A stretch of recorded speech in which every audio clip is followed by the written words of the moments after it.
Angkatan bersenjata Rusia merilis rekaman memperlihatkan pertempuran jarak dekat yang melibatkan pasukannya FS tentara Ukraina.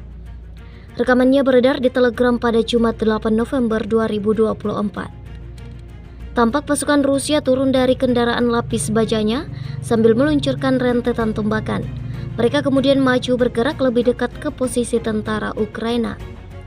Dalam keterangan unggahan disebutkan, inilah momen pertempuran jarak dekat di daerah perbatasan Kursk yang melibatkan tentara Ukraina FS Rusia. Pasukan terjun payung Rusia menyerbu benteng militer Ukraina di distrik Zuzhansky, Kursk usai posisinya ditemukan pengintai Moskow.